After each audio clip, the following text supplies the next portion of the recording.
Hello everyone, welcome to அடா 247 தமிழ். நான் உங்கள் அஷிக். இந்தியா மேல ஒவ்வொரு நாடா ட்ரேட் டாரிஃப் வந்து போட்டுக்கிட்டு இருக்காங்க. இதுக்கு முன்னாடி அமெரிக்கா ஒரு மிகப்பெரிய லெவல்ல இந்தியா மேல டாரிஃப் வந்து போட்டிருந்தாங்க. இப்போ அதை தொடர்ந்து மெக்சிகோவும் இந்தியா மேல ஒரு மிகப்பெரிய டாரிஃப் வந்து போட்டிருக்காங்க. இது என்ன, இதனால எந்தெந்த செக்டார் பாதிக்கப்படுது, இதனால நமக்கு எதுவும் பிரச்சனை இருக்கா அப்படிங்கிறத இந்த வீடியோவில் பார்க்க போகிறோம். ஸோ நீங்கள் கரண்ட் அஃபேர்ஸ் பற்றி, இன்டர்நேஷனல் ஜியோபொலிட்டிக்கல் ஈவெண்ட்ஸ் பற்றி இன்ட்ரெஸ்ட் இருந்துச்சு அப்படின்னா இந்த வீடியோ உங்களுக்கு ரொம்ப ரொம்ப யூஸ்ஃபுல்லாக இருக்கும். ஸோ வீடியோ மறக்காமல் ஃபர்ஸ்ட் வந்து லாஸ்ட் வர பாருங்க. நம்ம சேனலுக்கு இப்போ தான் வரீங்கன்னா மறக்காமல் சப்ஸ்கிரைப் பண்ணிருங்க. இன்னைக்கான டாபிக் வந்து போயிடலாம்.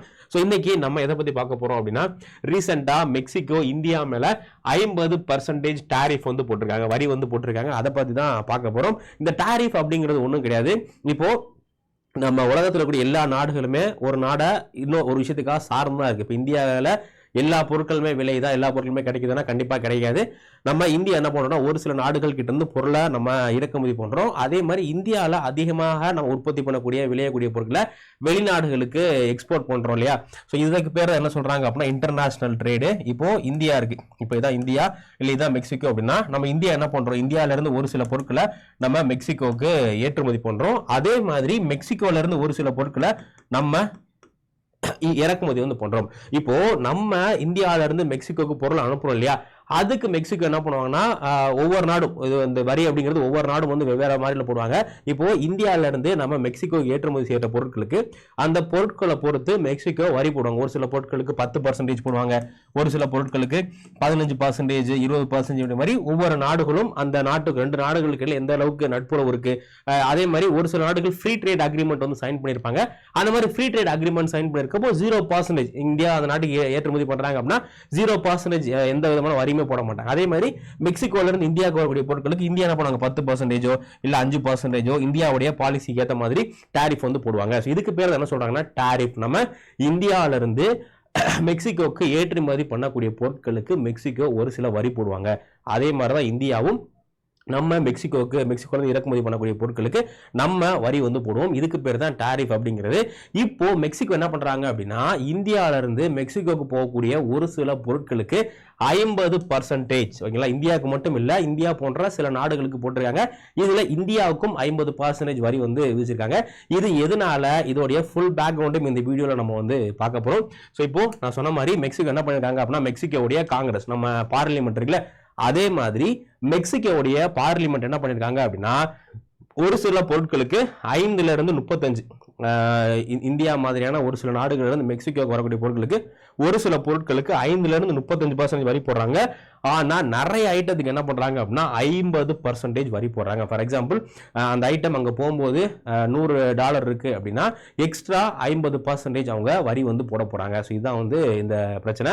இந்த வரி அப்படிங்கிறது எப்ப இருந்து ஆக்டிவேட் ஆகுதுன்னா, வரக்கூடிய ஜனவரி 1, 2026 புத்தாண்டுல இருந்து, ஜனவரி 1, 2026 இருந்து இந்த டாரிஃப் அப்படிங்கிறது ஆக்டிவேட் ஆகுது. இதை குறிப்பா எந்த நாடுகளுக்கெல்லாம் போடுறாங்க அப்படின்னா, countries not having free trade agreement with Mexico. So மெக்சிகோக்கும் ஒரு சில நாடுகளுக்கு மேடையில் ஆல்ரெடி ஃப்ரீ ட்ரேட் அக்ரிமெண்ட் அப்படிங்கிற அக்ரிமெண்ட் இருக்கும்.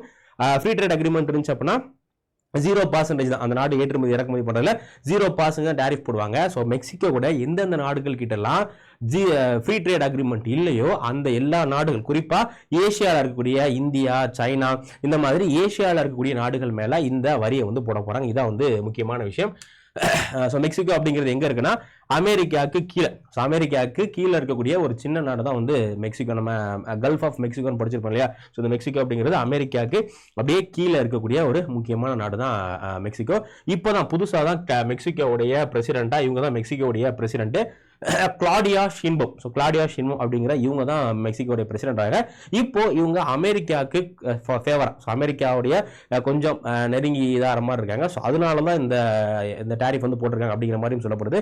ஸோ இது என்ன அப்படிங்கிறத நம்ம தொடர்ந்து பார்க்கலாம். ஸோ நம்ம பார்த்த மாதிரி என்ன பண்ணியிருக்காங்க அப்படின்னா, கிட்டத்தட்ட 1460 பொருட்கள் மொத்தம் வெளிநாடுகளிலிருந்து, ஏசியாவிலிருந்து மெக்சிகோவுக்கு போகக்கூடிய ஒரு 1460 பொருட்கள் மேல ஒரு சில பொருட்களுக்கு 5 to 35% வரி, இன்னும் சில பொருட்களுக்கு 50%. மொத்தம் எத்தனை, 1460 பொருட்களுக்கு. இதுல அதிகமான பொருட்களுக்கு வந்து பாத்தீங்க அப்படின்னா 50% வரி வந்து போட்டிருக்காங்க. இதுல மெயினா பாதிக்கப்படக்கூடிய அதிகமான டாரிஃப் எந்தெந்த செக்டாருக்குலாம் போகுது அப்படின்னா, ஆட்டோமொபைல் செக்டார்.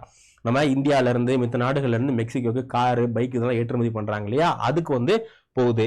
அதே மாதிரி auto parts, steel, textile, plastic, furniture, footwear, அதுக்கப்புறம் அப்ளையன்சஸ், இந்த மாதிரியான செக்டார்ஸ், மெயினா ஆட்டோமொபைல் செக்டார், அதுக்கப்புறமா வந்து பிளாஸ்டிக், ஃபுட்வேர், இந்த மாதிரியான செக்டாருக்கு தான் அதிகமான வரி வந்து போட போறாங்க. ஸோ மெயின்லி இந்த டாரிஃப் அப்படிங்கிறது எந்தெந்த நாடுகளுக்கெல்லாம் அப்படின்னு பார்த்தீங்கன்னா மெயினா ஏசியாவில் இருக்கக்கூடிய குறிப்பா சைனா. ஸோ குறிப்பா China, India, south Korea, Thailand, Vietnam, Indonesia, Taiwan, இந்த கண்ட்ரிக்கும் இந்த எல்லா கண்ட்ரிக்கும் மெக்சிகோல எந்த விதமான ஃப்ரீ ட்ரேட் அக்ரிமெண்ட்டும் கிடையாது. ஸோ அதனால இந்த எல்லா கண்ட்ரி மேல என்ன பண்றாங்க அப்படின்னா ஃப்ரீ ட்ரேட் அக்ரிமெண்ட் இல்லாதனால மெக்சிகோ மேக்ஸிமம் 50% வரை டாரிஃப் வந்து போட போறாங்க. ஸோ இதுல அதிகமாக அடிவாங்க போறது செக்டர் அப்படின்னா ஆட்டோமொபைல் செக்டார் மேல தான் அதிகமான டாரிஃப் வந்து போட போறாங்க. ஸோ இதான் இப்போ வந்து பண்ணியிருக்காங்க. இது எதுக்காக மெக்சிகோ இப்போ வந்து பண்றாங்க? ஏன்னா மெக்சிகோ இவ்வளவு நாளா இந்த டாரிஃப் எதுவுமே போடல. பட் இப்போ கரண்ட்ல மெக்சிகோ இந்த டாரிஃப் போட்டதுக்கு முக்கியமான காரணமா என்னென்ன சொல்லப்படுதுன்னா, ஃபர்ஸ்ட் இண்டஸ்ட்ரியல் ப்ரொடக்ஷன். நம்ம அமெரிக்கா அந்த மாதிரி எல்லா நாடுகளுமே என்ன பண்றாங்கன்னா இப்போ வந்து ப்ரொடெக்ஷனிஸ்ட் பாலிசி வந்து ஃபாலோ பண்றாங்க. இப்போ உதாரணமா இந்தியாலையும் கார் மேனுஃபேக்சரிங் கம்பெனிஸ் நிறைய இருக்கு, மெக்சிகோலையும் கார் மேனுஃபேக்சரிங் கம்பெனிஸ் நிறைய இருக்கு. பட் இந்தியாவில் நம்ம என்ன பண்றோம், நமக்கு நிறைய டெக்னாலஜிக்கல் அட்வான்ஸ்மெண்ட் இருக்கு, நிறைய இன்ஃப்ராஸ்ட்ரக்சர்லாம் இருக்கிறதுனால நம்ம காரை உதாரணமா இந்தியாவில் ஒரு கார் ஆவரேஜா ஒரு கார் உற்பத்தி பண்றதுக்கு 5 லட்சம் ரூபாய் ஆகுதுன்னு வச்சுக்கோங்களேன். மெக்சிகோவில் அந்த அளவுக்கு டெக்னாலஜில இல்லாதனால அங்க கார் உற்பத்தி பண்றதுக்கு 8 லட்சமோ 7 லட்சமோ வந்து ஆகும். ஸோ அப்போ மெக்சிகோவில் ஒரு கார் உற்பத்தி பண்ண 7 லட்சம் ஆகுது, அது மார்க்கெட் விற்க வரும்போது 8 லட்சமோ 9 லட்சத்துக்கு வரும். ஆனா இந்தியாவில் கார் வந்து 5 லட்சத்துக்கு உற்பத்தி பண்றதுனால நம்ம எல்லாமே ப்ராஃபிட் எல்லாமே சேர்த்து மெக்சிகோல போய் விற்கும் போது ஒரு 6 லட்சம் 7 லட்சத்துக்கு விற்போம். அப்போ மெக்சிகோடைய மக்கள் எந்த காரை வந்து வாங்குவாங்க? இந்தியாவுடைய கார் தான் ரொம்ப சீப்பா இருக்கு, இந்தியாவில இருந்து நம்ம அனுப்புற கார் தான் விலை கம்மியா இருக்கு அப்படிங்கிற மாதிரி இந்தியாவுடைய கார் வாங்குவாங்க இல்லையா? ஸோ அப்போ இதனால இந்தியாவுடைய கார் அங்க அதிகமா சேல் ஆகும், அந்த லோக்கல்ல உற்பத்தி பண்ணக்கூடிய கார் சேல் ஆகாது. இப்போ நம்ம இந்தியாவில் ஒரு விளையாட்டு பொருட்கள் டாய் எடுத்துக்கிட்டோம் அப்படின்னா எந்த கண்ட்ரி டாய் அதிகமாக வாங்குறோம்? சைனாவுடைய டாய்ஸ் தான் அதிகமாக வாங்குறோம். அதே மாதிரி லைட்டு, இந்த மாதிரி விஷயங்களுமே சைனாவுடைய பொருட்கள் ரொம்ப விலை கம்மியா இருக்கு அப்படிங்கிறதுனால சைனாவுடைய பொருட்கள் தான் வாங்குறோம். இதே மாதிரி அங்க நடக்கிறதுனால அங்க கார் செக்டர் இந்த மாதிரி ஆட்டோமொபைல் செக்டர் ரொம்ப அஃபெக்ட் ஆகுது அப்படிங்கிறதுக்காக என்ன பண்றாங்க, ப்ரொடெக்ஷனிஸ்ட் பாலிசி, அந்த லோக்கல் இண்டஸ்ட்ரியை ப்ரொடெக்ட் பண்ணணும். இப்போ அதிகமான வரி போட்டாங்க அப்படின்னா இந்தியாவுடைய காரும் அங்க அதிகமான விலைக்கு தான் விற்கும். ஸோ அதனால ப்ரொடெக்ஷன் இந்த லோக்கல்ல இருக்கக்கூடிய டொமஸ்டிக் மேனுஃபேக்சர், ஸோ டொமஸ்டிக் இண்டஸ்ட்ரிக்கு வந்து ஒரு ப்ரொடக்ஷன் கொடுக்கணும், வெளிநாட்டில இருந்து வரக்கூடிய ப்ராடக்ட்ல இருந்து ப்ரொடக்ஷன் கொடுக்கணும் அப்படிங்கிறதுக்காக இது வந்து பண்றதா சொல்லப்படுது. அது மட்டும் இல்லாம யூஎஸ் பொலிட்டிக்கல் அலைன்மெண்ட், ஸோ மெக்சிகோவும் யூஎஸும் ஒரு நல்ல ரிலேஷன்ல தான் இப்போ இருக்காங்க. அது மட்டும் இல்லாம மெக்சிகோ, கனடா, அதுக்கப்புறமா யூஎஸ், இவங்க 3 பேர்த்துக்கும் இடையில ஒரு அக்ரிமெண்ட் இருக்கு. ஓகேங்களா? யார் யாருக்கு இடையில? Mexico, USA, Canada. அக்ரிமெண்ட்டுக்கு பேர் என்ன அப்படின்னா USMCA அக்ரிமெண்ட். ஸோ USMCA அப்படின்னு சொல்லக்கூடிய ஒரு அக்ரிமெண்ட் இருக்கு. இது 2020 இருந்து இந்த 3 நாடுகளுக்கு இடையில எப்படிலாம் டாரிஃப் போடணும் அப்படிங்கறத பத்தி ஒரு அக்ரிமெண்ட் இது. ஸோ இது இந்த அக்ரிமெண்ட்டுக்கான அடுத்த ரிவ்யூ வந்து 2026 நடக்க போகுது. ஸோ இப்போ ட்ரம்ப் என்ன மிரட்டுறாரு அப்படின்னா, நீங்க எங்களுக்கு ஃபேவரா, எங்களுக்கு எந்தெந்த நாடுகள்லாம் பிடிக்கலையோ அந்த நாடுகள் மேல அதிகமா டாரிஃப் போட்டாதான் நாங்க இந்த அக்ரிமெண்ட்ல USMCA அப்படிங்கிற இந்த அக்ரிமெண்ட்ல உங்களுக்கு ஃபேவர் பண்ணுவோம், அப்படி இல்லைன்னா நாங்க உங்களுக்கு அதிகமான டாரிஃப் போடுறது, நிறைய ரெஸ்ட்ரிக்ஷன் போட ஆரம்பிச்சிடும் அப்படிங்கிற மாதிரி மிரட்டுறாரு. அது மட்டும் இல்லாம இப்போ மெக்சிகோல அதிகமான சைனா பொருட்கள், இப்போ இந்தியாவிலுமே வந்து சைனா பொருட்கள் அதிகமா விற்குது இல்லையா? அதே மாதிரி மெக்சிகோலயுமே சைனாவுடைய அதிகமான ஆட்டோமொபைல் பொருட்கள், சைனால இருந்து அதிகமான ஸ்டீல்லாம் வந்து மெக்சிகோக்கு போறதுனால அமெரிக்கா என்ன சொல்றாங்கன்னா, இன்னுமே சைனாவுடைய ப்ராடக்ட் அங்க வரக்கூடாது. ஏன்னா சைனாக்கும் அமெரிக்காவுக்கும் இடையில ஒரு போட்டி போயிட்டு இருக்கு, நீ பெரிய ஆளா நான் பெரிய ஆளா அப்படிங்கிற போட்டி போயிட்டு இருக்கனால அமெரிக்கா என்ன சொல்றாங்கன்னா மெக்சிகோ கிட்ட, நீங்க சைனாவுடைய பொருளை உங்க கண்ட்ரிக்குள்ள வர விடாதீங்க. ஏன்னா இன்னைக்கு எந்த நாடுகளும் அதிகமாக ஏற்றுமதி பண்றாங்களோ அவங்க தான் வந்து பிக் பவரா இருக்காங்க. ஸோ சைனாவுடைய பொருட்களுக்கு மேல அதிகமான டாக்ஸ் போட்டாங்க அப்படின்னா என்ன ஆகும்? சைனாவுடைய பொருள் வந்து அந்த அளவுக்கு வெளிநாடுகளில் போய் விற்காது, மெக்சிகோல போய் விற்காது. அப்போ சைனாவுடைய பொருளாதாரம் இதனால இன்டைரக்டா பாதிக்கப்படும் அப்படிங்கிறது தான் அமெரிக்காவுடையது. ஆனா இப்போ வெறும் சைனாக்கு மட்டும் இந்த டாரிஃப் போட்டோம் அப்படின்னா அது வந்து வேற மாதிரி தெரியும். ஸோ அதனால என்ன சொல்றாங்க, ஒட்டுமொத்தமா ஏசியாவுக்கு போட்டோம் அப்படிங்கிற மாதிரியான ஒரு போர்வையில கொண்டு வரப்படுது. ஓகேங்களா? மெயினான காரணம் என்ன அப்படின்னா, அமெரிக்கா என்ன பண்றாங்க, சைனாவுடைய பொருட்களுக்கு தடை போடுற மாதிரி இவங்களுக்கு சொல்றாங்க. அது மட்டும் இல்லாம அடுத்து இந்த ஒரு அக்ரிமெண்ட் அமெரிக்கா, மெக்சிகோ, கனடா இவங்களுக்கான ஒரு ட்ரேட் அக்ரிமெண்ட் இருக்கு, 2020 கொண்டப்பட்டது. இந்த அக்ரிமெண்ட்ல யூஎஸ் வந்து மெக்சிகோக்கு சில ஃபேவர் பண்ணணும் அப்படிங்கிறதுக்காகவும் இந்த மாதிரி வந்து பண்றாங்க. அதே மாதிரி இன்னொரு விஷயம் என்ன அப்படின்னா, இந்த மாதிரி வெளிநாட்டில இருந்து வரக்கூடிய ப்ராடக்ட் நம்ம நிப்பாட்டிட்டோம் அப்படின்னா லோக்கல் எக்கனாமி க்ரோ ஆகும். ஓகேங்களா? இப்போ இந்தியாவில இருந்து உள்ள கார்களை வாங்காம மக்கள் என்ன பண்ணுவாங்க, மெக்சிகோலே உற்பத்தி ஆகக்கூடிய கார்களை வந்து வாங்குவாங்க. இதனால மெக்சிகோ அரசாங்கத்துக்கு அதிகமான ரெவன்யூ வந்து ஜெனரேட் ஆகும் இல்லையா? அதுவும் ஒரு முக்கியமான காரணம். ஓகே, சோ இதனால இந்த விஷயம்னால மெக்சிகோவுக்கு வருஷத்துக்கு $3.7 பில்லியன் அமெரிக்க டாலர் மெக்சிகோக்கு 3.75 பில்லியன் அமெரிக்க டாலர் வந்து வரது வாய்ப்பு இருக்கு. அது இல்லாம இது வந்து ஒரு பொலிட்டிக்கல் ரீசன், மக்கள் கிட்ட ஒரு நல்ல பேர் வாங்கணும், அடுத்த எலெக்ஷன்ல வின் பண்ணணும் அப்படிங்கிற ஒரு பொலிட்டிக்கல் இது அப்படிங்கிற மாதிரி வந்து சொல்றாங்க. இந்த ரீசன் தான் மெயினா, இந்த காரணத்தினால என்ன பண்ணிருக்காங்க அப்படின்னா இந்த ஒரு டாரிஃபை மெக்சிகோ போட்டிருக்காங்க. இது வந்து குறிப்பா இந்தியாவை டார்கெட் பண்ணது கிடையாது, சைனாவை தான் டார்கெட் பண்ணுது. பட் சைனாவை மட்டும் தனியா டார்கெட் பண்ண முடியாது இல்லையா, அதனால ஒட்டுமொத்த ஏசியாவையும் சேர்த்து என்ன பண்றாங்க இந்த டாரிஃப்ல டார்கெட் வந்து பண்றாங்க. ஓகே, சோ இதனால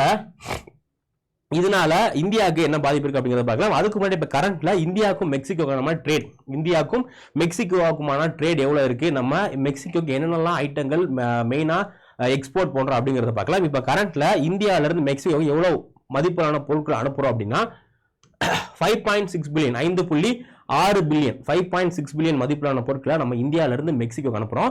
அதே மாதிரி மெக்சிகோ கிட்ட இருந்து நம்ம எவ்வளவு மதிப்பிலான பொருட்களை வாங்கிக்கிறோம் அப்படின்னு பாத்தீங்கன்னா 4.1. அப்போ இதுல கிட்டத்தட்ட இந்தியாவுக்கு தான் லாபம், ஏன்னா நம்ம அதிகமான பொருட்கள் ஏற்றுமதி பண்றோம், இறக்குமதி பண்றது ரொம்ப ரொம்ப கம்மி அப்படிங்கிறதுனால கிட்டத்தட்ட ஒரு 1.5 பில்லியன் கிட்ட நம்ம ட்ரேட் சர்ப்ளஸ்ல இருக்கோம். ஓகேங்களா, ட்ரேட் சர்ப்ளஸ்ல நம்ம வந்து இருக்கோம்.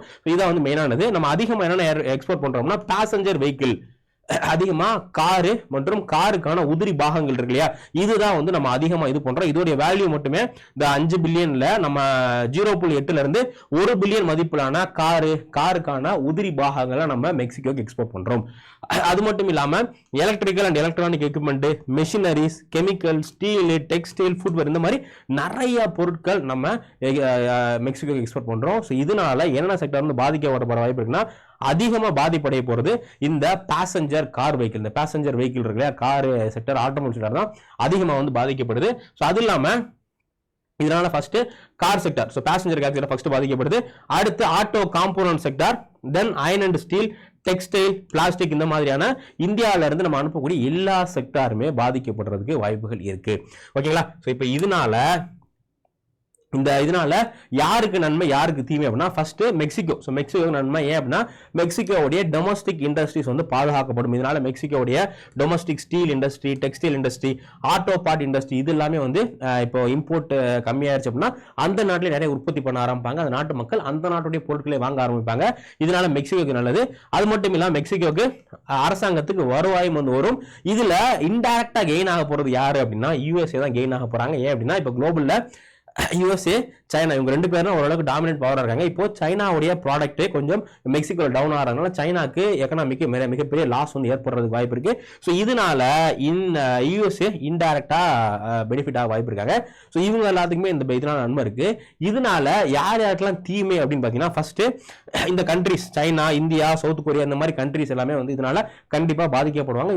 இந்த எக்கனாமில ஒரு சில பொருளாதார ஒரு ஷார்ட் டேர்முக்கு பொருளாதார இழப்புகள் வந்து ஏற்படலாம். அதே மாதிரி மெக்சிகோவுடைய கன்சியூமர், இப்போ என்ன ஆகும் அப்படின்னா இப்போ நம்ம ஆல்ரெடி சொன்னோம் இல்லையா, மெக்சிகோடைய கன்சியூமர் வந்து ரொம்ப சீப்பான ப்ராடக்ட் வாங்கிட்டு இருக்காங்க. இந்தியாவில இருந்து போகக்கூடிய பொருட்கள், சைனால இருந்து போகக்கூடிய பொருட்கள் எல்லாமே, காரு, ஆட்டோமொபைல் எல்லாமே ரொம்ப சீப்பான விலை கிடைக்குது.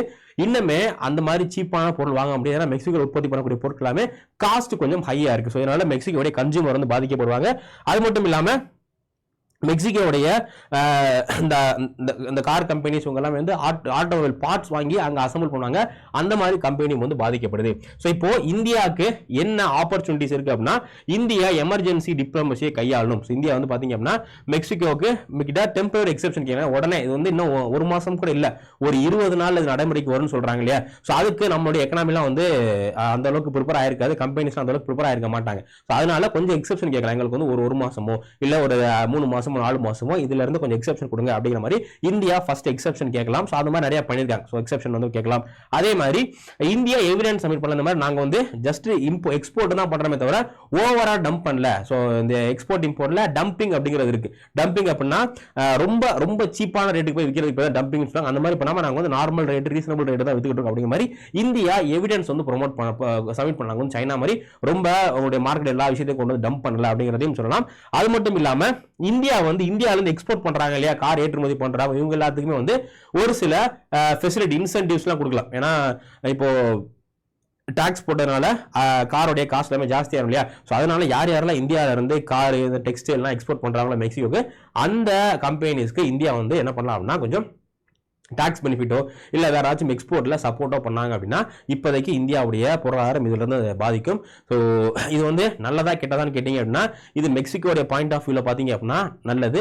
பட் நம்மளுடைய பாயிண்ட் ஆஃப் வியூவில் பார்த்தோம் அப்படின்னா கொஞ்சம் கெட்டது. ஸோ இந்தியாவே இந்த மாதிரி நிறைய கண்ட்ரீஸ் மேலே நம்மளுமே வந்து டேரிஃப் இதெல்லாம் போட்டிருக்கோம். பட் இது அந்த நாட்டுடைய அந்த நாட்டுக்காக போடுறாங்க அப்படின்னு ஒன்றும் பிரச்சனை இல்லை. பட் இன்னொரு நாட்டுக்கு சப்போர்ட் பண்ணுறதுக்காக இந்த மாதிரி போடுறாங்க அப்படின்னா அங்கே தான் வந்து பிரச்சனை ஆரம்பிக்குது. ஸோ இது வந்து ஒரு மிகப்பெரிய ட்ரேட் வாராக கூட மாறுறதுக்கு வாய்ப்பு இருக்குது. ஸோ அதனால இப்போதைக்கு இந்த மாதிரி இருக்கு. ஸோ எல்லா நாடுகளும் மறுபடியும் பேச்சுவார்த்தை நடத்துவாங்க. அடுத்த கட்டமா என்ன நடக்குது அப்படிங்கறத நம்ம வந்து பார்க்கலாம். ஸோ இதை பத்தி நீங்க என்ன நினைக்கிறீங்க? இந்த மாதிரி டாரிஃப் போடுறது சரியா தப்பா அப்படிங்கறத உங்க பாயிண்ட் ஆஃப் வியூ என்ன அப்படிங்கறத மறக்காம கமெண்ட் செக்ஷன் சொல்லுங்க. ஸோ நம்ம அடுத்த வீடியோல இன்னொரு விஷயம் பத்தி நம்ம பார்க்கலாம். அதுக்கு முன்னாடி நீங்க நம்மளுடைய சேனலை சப்ஸ்கிரைப் பண்ணல அப்படின்னா மறக்காம சப்ஸ்கிரைப் பண்ணிருங்க. நம்ம சேனல்ல இதே மாதிரி நிறைய யூஸ்ஃபுல்லான இன்ஃபர்மேட்டிவான கண்டென்ட்லாம் வந்துட்டு இருக்கு. மெயினா ஜியோ பாலிடிக்ஸ் குளோபல்ல இன்டர்நேஷனல் என்ன ஈவென்ட் நடக்குதோ அதை பத்தி எல்லாமே நம்ம பேசிட்டு இருக்கோம். ஸோ அதனால நீங்க மறக்காம நம்ம சேனலை சப்ஸ்கிரைப் பண்ணிக்கங்க. அப்பதான் உங்களுக்கு யூஸ்ஃபுல்லான வீடியோ எல்லாமே நோட்டிஃபிகேஷன்ல காட்டும். நம்ம இன்னொரு வீடியோ சந்திக்கலாம். தேங்க்யூ.